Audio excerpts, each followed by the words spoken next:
Hello friends. Fashion हो या technology हो, अगर कंटेम्प्ररी ना हो तो हम कहते हैं आउटडेटेड है।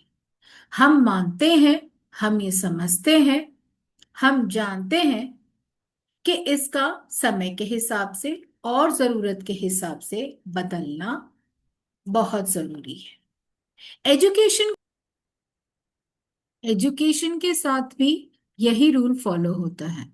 एजुकेशन का इवॉल्व होना बहुत जरूरी है। वह शिक्षा जो हमारे बच्चों को संबल बनाए, सशक्त बनाए और इस काबिल बनाए कि भविष्य में आने वाली चुनौतियों, मुश्किलों का सामना वो अच्छे से कर सके।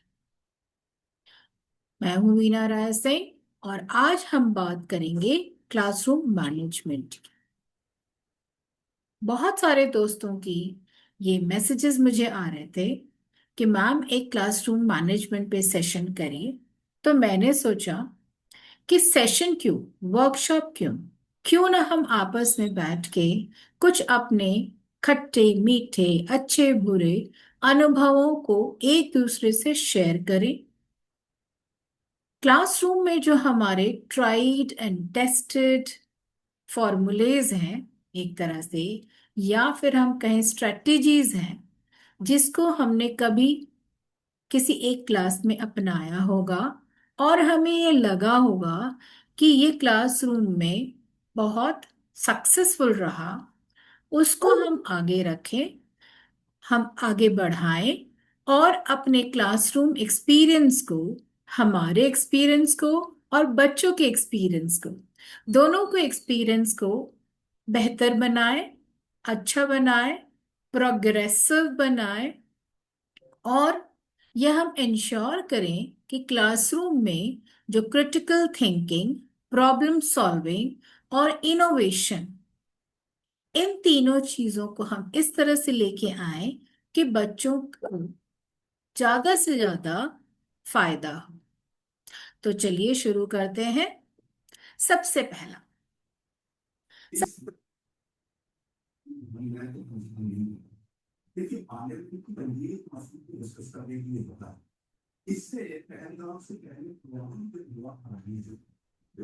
सबसे पहले मैं बात करूंगी क्लासरूम में जब शिष्य, टीचर पहुंचता है या पहुंचती है तो उसको कैसा व्यवहार करना है, क्या करना है।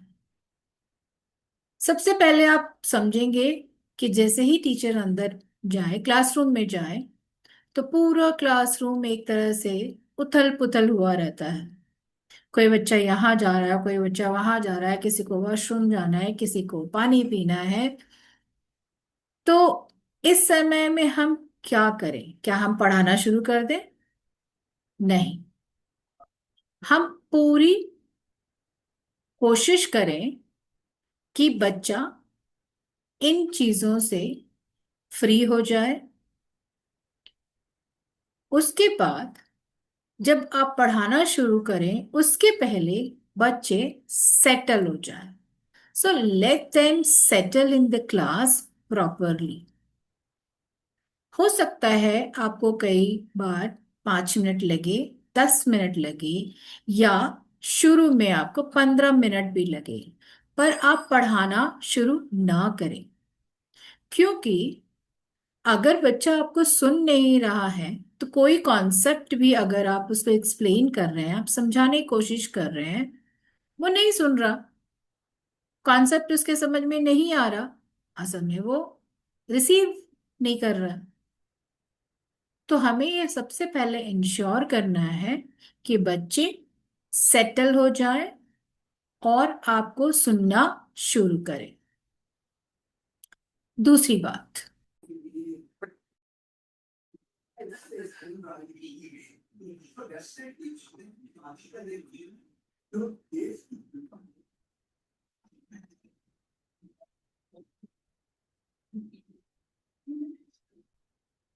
जब बच्चे सेटल हो जाएं, आप कॉन्सेप्ट एक्सप्लेन करना शुरू कर दें, तो आप देखें या आप बच्चों के से आई कांटेक्ट रखें। हर बच्चे को की तरफ देखें। कोशिश करें कि आप पूरे रूम में, पूरे क्लासरूम में अपनी नजरें घुमाएं और देखें कौन सा बच्चा क्या कर रहा है। क्या वो आपको वाकई में सुन रहा है? क्या वह बैठ के, ऐसा तो नहीं कि कोई पुराना होमवर्क कंप्लीट करने की कोशिश कर रहा है, या वो कोई आपके ही सब्जेक्ट का कोई पुराना काम करने की कोशिश कर रहा है? नहीं, आपको ये सब नहीं करने देना है। आपको ये इंश्योर करना है कि बच्चा सिर्फ उस वक्त आपको सुने। ये हो गई दूसरी बात, आई कांटेक्ट की। तीसरी बात,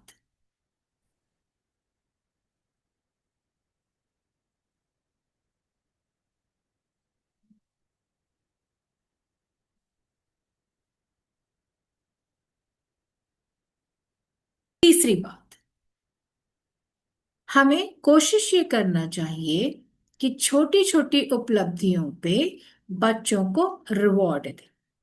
अगर आपने कोई कॉन्सेप्ट एक्सप्लेन किया, बच्चे ने समझा, आपने जब कोई क्वेश्चन पूछा तो उसने अच्छे से जवाब दिया, उसको जरूर शाबाशी दें। आप शाबाशी दें और अपनी पूरी क्लास से कहें कि बच्चे के लिए ताली बजाएं। तो ये एक तरह का एक्सरसाइज भी हो जाएगा बच्चों के लिए।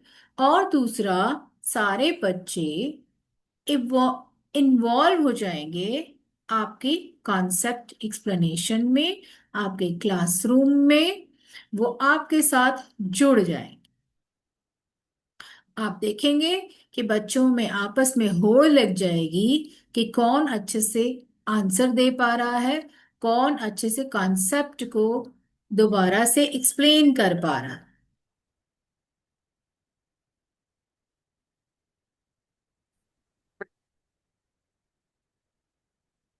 तो दोस्तों, हम लोगों ने बात की यहाँ पे तीन स्ट्रेटेजीज की, जिसको हम अपने क्लासरूम एक्सपीरियंस को बेहतर बनाने में यूज कर सकते हैं, इस्तेमाल कर सकते हैं। आप कमेंट करिए और मुझे ज़रूर बताइए कि आपके लिए ये कितना फायदेमंद रहा। आपने भी अपनी क्लासरूम एक्सपीरियंस को बेहतर बनाने के लिए, बच्चों को अच्छे से समझाने के लिए कुछ स्ट्रेटजीज का इस्तेमाल किया होगा। कमेंट बॉक्स में ज़रूर लिखिए। मैं कोशिश करूंगी कि अगले एपिसोड्स में, अगले सीरीज में उनको मेंशन करूं आपके नाम के साथ। इसके लिए आप मुझे मेल भी लिख सकते हैं और अपने पिक्चर के साथ अपने जो अनुभव है उनको शेयर कर सकते हैं। तो ज़रूर से ज़रूर कमेंट लिखिए और इस चैनल को सब्सक्राइब करिए। धन्यवाद। जय हिंद।